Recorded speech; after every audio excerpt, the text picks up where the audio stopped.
दादी जी के बारे में जो उन्होंने कहा कि दादी जी बहुत एक स्ट्रिक्ट रूटीन फॉलो किया करती थी।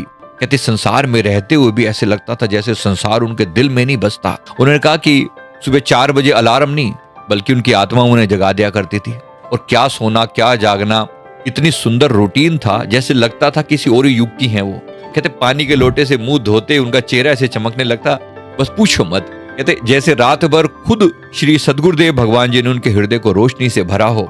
पर उठते बैठते मेरे गुरु महाराज, मेरे गुरु महाराज, मेरे गुरु महाराज, मेरे गुरु महाराज। कोई कभी कोई बात छेड़ देता ना किसी के बारे में कि दादी जी फलाना उसके घर में ऐसा, उसकी तेरी मेरी किसी तरह की तेरी मेरी से, कहते मेरे को माफ करो, मेरे को माफ करो, मेरे को ना सुनाओ ये सारी बातें, तो सीधा चले जाते हो। मतलब मेरे दिमाग में वो बातें घूमती हैं और मुझे परेशान करते। मुझे नहीं चाहिए कुछ भी, मुझे मेरे गुरु महाराज की बात करनी हो तो मेरे सामने बैठो, नहीं तो यहाँ से जा सकते हो। और मेरी मृत्यु के बाद मेरे शरीर को जो ना कोई ऐसा व्यक्ति हाथ ना लगाए जो नाम जाप नहीं करता।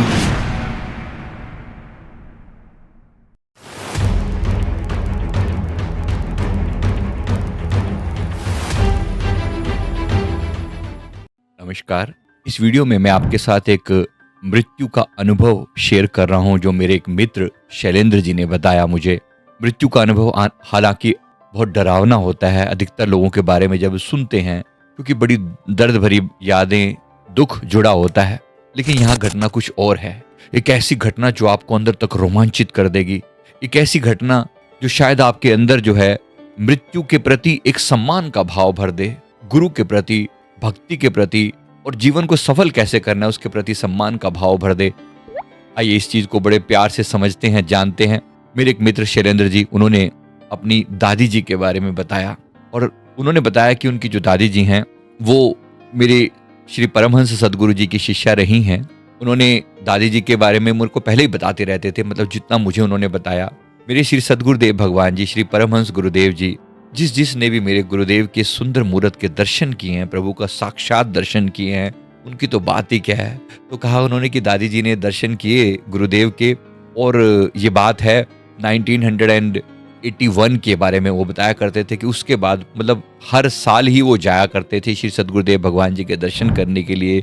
श्री आनंदपुर जो मेरे सदगुरुदेव भगवान जी का स्थान है, वहां पर दर्शनों के लिए जाया करते थे। प्रभु की सुंदर मूर्त को दिल में बसा के अपने घर ले आते, अपनी आंखों में बसाकर, और फिर कहते उसके बाद लगातार उनके मन में लगन लगती गई और घर आके लगातार अपने गुरुदेव को याद रखते। अब ये जो चीज है ना, अपने गुरु को बार बार याद करना, उनकी याद जो है उनके दर्शनों के बराबर ही सुखकारी है। आप अपने गुरु को याद करते हैं, आप अपने इष्ट को याद करते हैं कि आपके हृदय में उनके प्रति प्रेम आंसू बहते हैं कभी? आपके भी गुरु हैं, मैं सभी से पूछना चाहता हूँ, क्या आपके दिल में भी उनके प्रति प्रेम का भाव उमड़ता है? क्या आपके मन में भी प्यास उमड़ती है उनके पावन दर्शनों की? वो दादी जी के बारे में जो कहा वो सच में मेरे दिल की बात थी। वो भजन बोला करते थे। उन्होंने कहा कि मेरा वाले आ साइयां रखी चरना दे कोल, ये भजन बोला करते थे दादी जी। और मैंने भी सुना तो भावुक हो गया, क्योंकि मेरा सबसे फेवरेट जो है गुरुवाणी का ये पवित्र भजन है, मेरा वाले आ साइयां, और खासतौर पे हरबंस सिंह जी ने गाया हुआ है। बात ही क्या, फिर वो इतनी मीठी वाणी में उन्होंने जो गाया है, मतलब दिल ही निकाल के रख दी है। तो वो जो भाव थे ना, जवानी गई बुढ़े पाया उम्रा लगी किनारे, बीते जो तेरे चरणा दे विच सोई भले दिहाड़े। वही दिन सुंदर थे जब जवानी का समय था, जब आपके दर्शन किए थे। ऐसा करके उन्होंने अपने भाव व्यक्त किए हैं। दादी जी के बारे में जो उन्होंने बताया वो मुझे पहले भी बता चुके थे। जब उन्होंने अब उनके अंतिम समय के बारे में बताया तो मैं रोमांचित हो गया और मैंने कहा कि ये स्टोरी तो मुझे सभी के साथ शेयर करनी चाहिए। तो आपके दिल में सदगुरु के प्रति प्यार है? आपके दिल में अपने इष्ट के प्रति प्यार है? क्या सच में कभी आपकी आंखें भी उनकी याद में रोमांचित हो जाती हैं, बहती हैं कभी? धन्य है वो आंखें, धन्य वो हृदय जिन्होंने सदगुरु को अपने दिल में बसाया है, जिन्होंने उनका प्यार दिल में बसाया है। मेरे श्री परमहंस सदगुरु जी सुंदर दीदार दादी जी ने किए। उन्होंने दादी जी के बारे में बताया। दादी जी के बारे में जो उन्होंने कहा कि दादी जी बहुत एक स्ट्रिक्ट रूटीन फॉलो किया करती थी। कहते संसार में रहते हुए भी ऐसे लगता था जैसे संसार उनके दिल में नहीं बसता। जितने प्यार से उन्होंने स्टोरी समझाई। उन्होंने कहा कि सुबह 4 बजे अलार्म नहीं बल्कि उनकी आत्मा उन्हें जगा दिया करती थी। और क्या सोना क्या जागना, इतनी सुंदर रूटीन था जैसे लगता था किसी और युग की हैं वो। और हमेशा वही बात जो है मुझे अपने चरणों में लगाए रखना, मेरा वाले साइयां रखें चरणा दे कोल। तो कहते पानी के लोटे से मुंह धोते उनका चेहरा ऐसे चमकने लगता, बस पूछो मत। कहते जैसे रात भर खुद श्री सद्गुरुदेव भगवान जी ने उनके हृदय को रोशनी से भरा हो। उस बंदे ने जब बताया, मेरा हृदय भी पुलकित हुआ। उसने कहा कि आंगन में बैठकर धीरे धीरे नाम का जाप करते रहते, श्वास श्वास में उन्होंने मान लो गुरु महाराज जी को बसा रखा था। हर मंत्र के साथ उनकी सांस हल्की, मन शांत और चेहरा किसी संत जैसा दिखाई देता था। उनकी सबसे सुंदर आदतों में से एक थी पक्षियों को दाना डालना। कहते छत पर चले जाया करते, जितना उनके लिए संभव हो पाता अपने हाथों से दाना डालते। घर के बाहर कोई भी आता, मतलब जैसे उसे वो ऐसी देखते जैसे सामने कोई अपना ही हो, बच्चा ही हो। हर वाणी में मिठास, हर बात में आशीर्वाद। मेरे गुरु महाराज, मेरे गुरु महाराज, मेरे गुरु महाराज। जिंदगी भर कभी कहते उन्होंने कभी किसी की बुराई नहीं की। उनकी नजरों में सब सदगुरुदेव भगवान जी का ही खेल था। मेरे गुरु महाराज, मेरे गुरु महाराज, मेरे गुरु महाराज। हमेशा उस दिन जो उन्होंने अपनी बात बताई, उन्होंने शाम जो है ना, जब दादी अंतिम समय में उन्होंने कहा कि बीमार रहने लगे थे, उन्होंने जो घटना बताई, उन्होंने कहा कि दादी जी अंतिम समय में थोड़ा सा तकलीफ तो रहती थी शरीर को, पर उठते बैठते मेरे गुरु महाराज, मेरे गुरु महाराज, मेरे गुरु महाराज, मेरे गुरु महाराज। मैं उन्हीं की वाणी को यूं का यूं बताने का प्रयास कर रहा हूं जितना उन्होंने बताया, और भावपूर्वक। जीवन भर अगर आपने याद किया है तो अंतिम समय में क्यों नहीं याद आएगी? बुढ़ापा कितना सफल होगा, कितना सुंदर होगा ऐसे लोगों का जिन्होंने जीवन भर अपने प्रभु को याद किया होगा। किसी अंतिम समय में कोई आके नारायण याद आ जाएंगे, जीवन भर जो मर्जी कर लो, लास्ट में नारायण को याद कर लेंगे, नारायण आ जाएंगे, ऐसे किसी गलतफहमी में मत पड़ना। मेरे सदगुरुदेव भगवान जी ने जो बताया है, श्वास श्वास में नाम जप, वृथा श्वास मत खोए, ना जाने की अंत का यही श्वास ही होए। क्या पता अंतिम श्वास कब आ जाए। दादी जी का भी समय आया। कहते दादी जी ना थोड़ा लास्ट में बीमार रहने लगे, दो चार बार आईसीयू में रहे, फिर बीमार रहे, फिर आ जाते थे, फिर हॉस्पिटल हो जाते थे, फिर वापिस आ जाया करते थे, लेकिन चेहरे की चमक नहीं जाती थी, वही आनंद। कोई कहता इतने बीमार थे, कहते कोई पीछे 2-2.5 हफ्ते जो है, मतलब लगभग 15-20 दिन जो है हॉस्पिटल में लगाए। कोई पूछता था दादी जी कैसे हो, तो बिल्कुल ठीक है, मेरे गुरु महाराज की कृपा है, मेरे गुरु महाराज की कृपा है। गुरु महाराज की कृपा तो है, तो बीमार क्यों हो? फिर पूछता बीमार क्यों? मेरे गुरु महाराज की कृपा है, मेरे गुरु महाराज। पंजाबी में बोल देते मेरे गुरु महाराज की कृपा है। कृपा तो है, लेकिन बीमार क्यों हो? पूछते से दादी जी से। दादी जी अपने प्रभु की महिमा गाते गाते, अरे मेरे गुरु महाराज ऐसे दिखते हैं, मेरे गुरु महाराज वैसे दिखते हैं, मेरे गुरु महाराज ने ये ऐसे कर दिया, मेरे गुरु महाराज ने वैसे कर दिया। गुरु महाराज की बात नहीं, दिन भर उनके मन में मानो वही एक सुंदर मूर्त जो है सदगुरु की बसा रखी थी। हर वक्त वो चेहरा जो है हृदय के अंदर घूमता रहता है। धन्य ऐसे लोग जिन्होंने प्यार किया, और फिर मानवता के साथ प्यार किया। गुरु के साथ तो किया ही किया, अब मानवता के साथ, इंसानियत का कहते अपनी पुत्र वधुओं, अपनी जो घर में जो थी, उनके प्रति जो व्यवहार था वो इतना मीठा कि पूछो मत। कभी किसी की बुराई गलती से भी कोई बात छेड़ देता ना किसी के बारे में कि दादी जी फलाना उसके घर में ऐसा, उसकी तेरी मेरी किसी तरह की तेरी मेरी से, कहते मेरे को माफ करो, मेरे को माफ करो, मेरे को ना सुनाओ ये सारी बातें, तुम सीधा चले जाते हो। बाकी मेरे दिमाग जो गल्ला ना, फिर बाद में मतलब मेरे दिमाग में वो बातें घूमती है और मुझे परेशान करते। मुझे नहीं चाहिए कुछ भी, मुझे मेरे गुरु महाराज की बात करनी हो तो मेरे सामने बैठो, नहीं तो यहाँ से जा सकते हो। आप में से कितने लोगों का ये ऐसा मानना है? आप में से कितने लोगों का ये मानना है? ये मेरे दिल की बात है, अंदर तक उतरी हुई है। ये मेरे गुरु महाराज की बात करनी है तो करो, नहीं तो जाओ यहाँ से। सच में हृदय कभी बुलाता ही नहीं था गुरु महाराज के सिवा। कभी मांगा, ना कभी कोई इच्छा करी। इच्छा नहीं स्वर्ग दी, ना इच्छा राज पाग दी, प्रीति तेरे चरणा दी मंगा महाराज जी।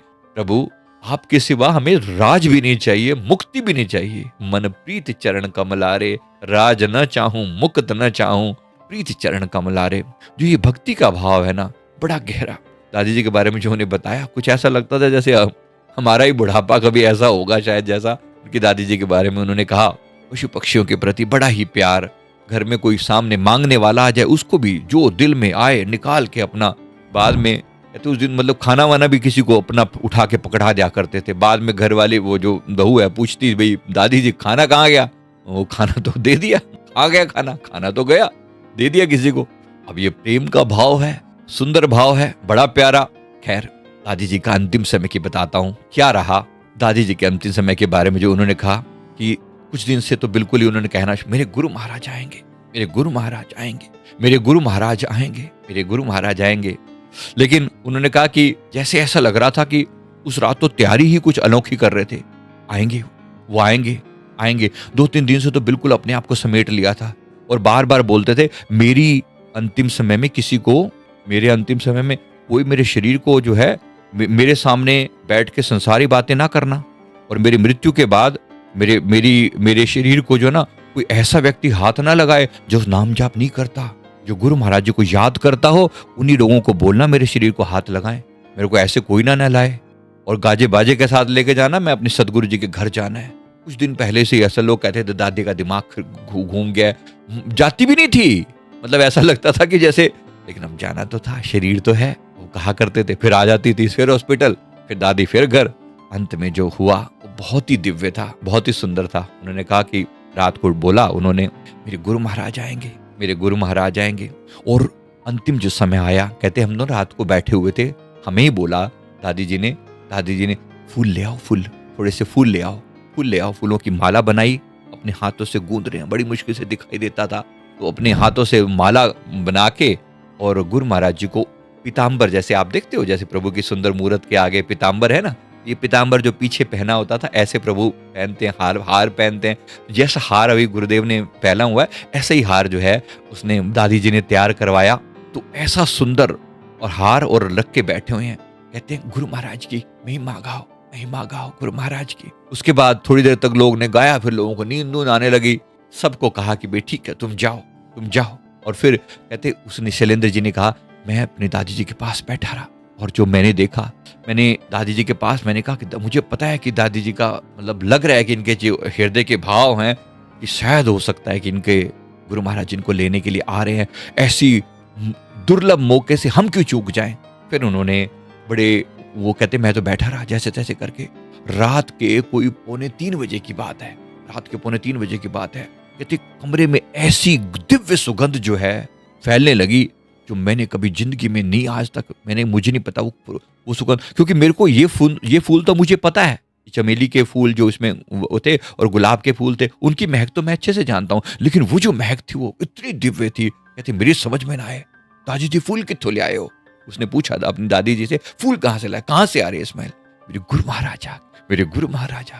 महाराज आ गए। कुछ देर तक तो वो ऐसे करें, और फिर उन्होंने देखा कि सामने एक ऐसी दिव्य प्रकाश जो है उस रूम में हुआ। ये शैलेंद्र जी ने कहा, मेरी आंखें तो ऐसे चकाचौंध हो गई, मैं तो देख ना पाऊं उधर। वो देखें, ऐसे मुस्कुराए, चेहरा जो है ना दादी जी का ऐसे, हो मेरे गुरु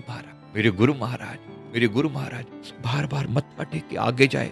जैसे पलंग पर गुरु महाराज जी के लिए आसन लगा रखा था, श्री सद्गुरुदेव भगवान जी के लिए, और खुद जो है नीचे बैठी हुई थी, उनके साथ अपने शैलेंद्र जी के साथ नीचे बैठी हुई थी। शैलेंद्र जी ने बताया, उन्होंने कहा कि उंगलियां ऐसे कांप रही थी, जैसे कोई गुरु महाराज जैसे हाथ थाम के बैठे हैं, कुछ बात चल रही है, आप मृत्यु के समय में बात हो रही है, वो अपनी बात बता रहे हैं, ठीक हो, ऐसे पता नहीं क्या चल रही है बात। ये कह रहे मेरी पल्ले नहीं पड़ रही कुछ भी, मैं देख रहा हूँ दादी जी ऐसी हवा में, और चेहरे पर मुस्कुराहट, ग्लो ऐसा, और सामने कुछ ऐसा प्रकाश, मैं गुरु महाराज जी के दर्शन नहीं कर पा रहा हूँ, लेकिन ऐसा दीप्यमान प्रकाश है कि बस देखते ही जो है ना, ऐसे एक आभासी फैली हुई है चारों तरफ, और दादी ऐसा लग रहा है जैसे खूब प्रेमाश्रु बह रहे हैं और बातें चल रही हैं। मृत्यु के समय में इतना तो करना स्वामी, जब प्राण तन से निकले, गोविंद नाम लेकर तब प्राण से तन से निकले। श्री गंगा जी का तट हो, यमुना का वंशी बट हो, मेरा सांवरा निकट हो, जब प्राण तन से निकले। ऐसी दिव्यता, ऐसा प्रेम, ऐसी सौंदर्य, ऐसा आनंद कि बस। उन्होंने कहा कि धीरे ऐसा लग रहा था जैसे चेहरे पर एक ऐसा सूर्य जैसा तेज चमक रहा हो दादी जी के। उन्होंने कहा कि जैसे सांसें जो है ना हल्की होती चली गई, कुछ ऐसा लगा कि जैसे दादी जी का शरीर जो है ना, जैसे पहले तो वो उन्होंने माथा टेका आगे, गुरुदेव के आगे सर झुकाया, उसके बाद ना ऐसे हाथ जोड़ के ऐसे बैठे और बिल्कुल दीवार के ऐसे लग रहे हैं। मैंने उनको हाथ पकड़ के दादी जी को ऐसे थोड़ा संभाला, तब मुझे तो पता लगा, मैं थोड़ी जोर से आवाज मारी मम्मी, मतलब अपनी उनको माँ को आवाज दी। दादी जी की बात हो रही तो उनकी मम्मी वहां पर जो मौजूद थे, आसपास के घर के लोग भी है, तो वो भी आए। उन्होंने लास्ट जो मोमेंट था उनका, दादी जी बिल्कुल ऐसे पड़ी हैं और दादी जी की ऐसे ऊपर की तरफ, और ऐसा कुछ फील हुआ जैसे एक दिव्य प्रकाश यहाँ से निकला हो, और श्री सद्गुरुदेव जी के उस आभा मंडल के अंदर जाकर समाहित हो गया हो। ऐसा सुंदर वो सुगंध ऐसी थी, सबने फील किया कि पूरा उनका घर जो है ना उस दिव्य सुगंध से भरा हुआ था। गुरु महाराज का आगमन, गुरु महाराज का आगमन आ गया। आगे आगे गुरु महाराज, आगे गुरु महाराज, आगे गुरु महाराज। जैसे चेहरा सुनहरी चमक रहा है दादी जी का, और सामने गुरु महाराज जी का जो सिंहासन बना रखा था, मतलब पलंग पर ही उन्होंने कहा कि बाद में जो है मतलब वो सारा जो रूप देखा दादी जी का शरीर, कहते पहले तो ऐसे पीछे की तरफ गया हल्का सा, और फिर उन्होंने पकड़ लिया, शैलेंद्र जी ने पकड़ा, बाद में उनको मम्मी को भी बुला लिया, उन्होंने भी आके पकड़ा, एक दो और घर के मेंबर थे वो सब आए, उन्होंने फिर सपोर्ट करना शुरू किया। दादी दादी क्या हो गया, दादी क्या हो गया। दादी ने अपना हल्का सा इशारा किया, चेहरे पर हल्की सी मुस्कुराहट, जय सच। दादी जी वो ज्योति जो है ना परम ज्योति में जाकर समा गई। ऐसा लगा कि बस इनके जाने पर शोक करें या खुशी मनाएं, ये ना समझ में आए।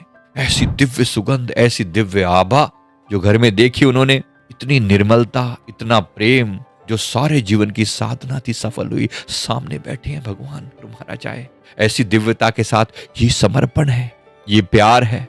अगर तुम मानो उनके जीवन ने सीधी सीधी एक सीख दी हो, अगर तुम ऐसी प्रेम और भक्ति से सेवा से जियोगे तो मृत्यु भी तुम्हारे लिए एक उत्सव बन जाएगी। दादी जी की सीख रही हो, मान लो, बड़ा प्यार हृदय में उमड़ा। शैलेंद्र जी ने कहा, मैंने तो गुरु महाराज जी की मूर्त के आगे बार बार माथा टेका, हाथ जोड़े, और वो जो फूल थोड़े से पड़े हुए थे वो समेट लिए, तो दादी जी ने अर्पित किए थे। और उसके बाद वो जो सुगंध ना, कहते अगले 2 दिन तक वो सुगंध नहीं हमारे घर से खत्म होके दी।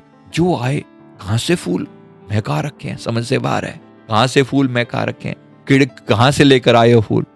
धन्य है ऐसी आत्माएं जो जीवन भी, आप भी अपना जीवन खूबसूरती के साथ जीकर गई और सारी दुनिया के लिए एक मिसाल भी छोड़ गई। किसी ने लिखा है, कौन कहता है कि आशिक मर गए, कैद से छूटे वो अपने घर गए। कौन कहता है कि आशिक मर गए। ये आशिक बात हो रही है उन सच्चे आशिकों की जिन्होंने परमात्मा के साथ, जिन्होंने सदगुरु के साथ प्रेम का रिश्ता जोड़ा है। ऐसे आशिक कब मरते हैं, कौन मरते हैं, कहां मरते हैं। धन्य दादी जी का आना धन्य, जाना धन्य। हम राष्ट्र में एक भजन बोला करते हैं, गुरुमुख दी सफल कमाई है, जिन गुरा नाल तोड़ निभाई है। गुरुमुख की वो कमाई सफल है जिन्होंने अपने सदगुरु के साथ तोड़ निभाई है। अंतिम श्वास तक सदगुरु का नाम और उनकी याद में जिए, संसार के लिए भी एक मिसाल बन गए और अपना जीवन तो सफल करके ही गए, अपने आसपास के लोगों के अंदर भी भक्ति और प्रेम का वो दिव्य ऊर्जा का संचार करके गए कि आने वाली जो पीढ़ियां हैं कभी भुला नहीं पाएंगी इनके प्यार को, इनकी बातों को। धन्यवाद देते हैं, बहुत बहुत शुक्रिया प्रभु का, कोटि कोटि वंदन सदगुरु जी भगवान को, और साथ में उन लोगों को जिन्होंने ऐसा जीवन बिताया है।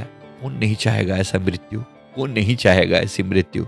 मैं आप सबसे पूछता हूं, ऐसी मृत्यु आए तो मृत्यु से फिर डर लगेगा क्या। जिस मरने से जग डरे, मेरे मन आनंद, कब मरी हो कब पाई हो पूर्ण परमानंद। यानी मृत्यु के बाद वो जो आनंद आएगा तो किस बात का डरा जाए। लेकिन याद रखना, ये उनके बारे में बात हुई है जिन्होंने अपना जीवन सफल किया है। इसका मतलब ये नहीं है कि कोई लोग कहीं ऐसा करे कि भाई शरीर को मरना ही है तो अपने आप को मार डालो। ऐसी मूर्खता भरी बातें बिल्कुल मत सोचना। जो जिस व्यक्ति ने जीवन भर नाम जाप किया है, उन्हीं लोगों का अंतिम समय सफल होगा। इसलिए मेरे गुरुदेव ने फरमाया कि मृत्यु के समय तुम्हारे लिए हम ऐसा माहौल पैदा कर देंगे जो अमृत वेले जैसा होगा, यानी ब्रह्म मुहूर्त की तरह। मेरे गुरुदेव को अमृत वेला बहुत पसंद है, ब्रह्म मुहूर्त। जो ब्रह्म मुहूर्त में उठकर सदगुरु जी को याद करते हैं, उनका अंतिम समय सुखपूर्वक होता है। मैं धन्यवाद देता हूँ प्रभु के चरणों में और प्रार्थना करता हूँ कि हमारी भी मृत्यु ऐसी ही हो। इतना तो करना स्वामी, जब प्राण तन से निकले, गोविंद नाम लेकर, परमहंस नाम लेकर, तब प्राण तन से निकले। चाहे गंगा का तट हो या ना हो, जमुना तट हो या ना हो, बट मेरा सांवरा निकट हो, ये जरूर है। मेरे प्रभु का नाम लेकर तब प्राण तन से निकले, ये जरूर है। उस दिव्यता की सुगंध आप भी ले पाए, हम भी ले पाए, ये प्रार्थना गुरुदेव के श्री चरण कमलों में करते हैं। धन्यवाद देते हैं श्री सद्गुरुदेव भगवान जी के उस परम दैदीप्यमान स्वरूप को और प्रार्थना करते हैं, कैसे हैं मेरे गुरु महाराज। सर्व मंगल मांगल्य, सर्व पाप प्रणाशनम, श्री परमहंसं भजाम्यहम्। ऐसे गुरु को मैं क्यों न याद करूं। परमहंसाय नमः। चिन्ताशोकप्रशमनं सर्वव्याधिनिवारकं श्रीपरमहंसं भजाम्यहम्। ओम श्री परमहंसाय नमः। मैं क्यों ना याद करूं अपने सदगुरु जी को, मैं क्यों ना उनकी महिमा गाऊं। ओम श्री परमहंसाय नमः। आयुर्रोग्यम ईश्वरम प्रदायकम देवासुर नमस्कृतम। सभी देवी देवता असुर सब उनको नमस्कार करते हैं। ऐसे प्रभु को श्री परमहंसम भजाम्यहम्। ऐसे प्रभु को मैं क्यों ना वंदन करूं, क्यों ना अपनी आत्मा का कल्याण करूं। धन्यवाद देता हूं आप सभी ने।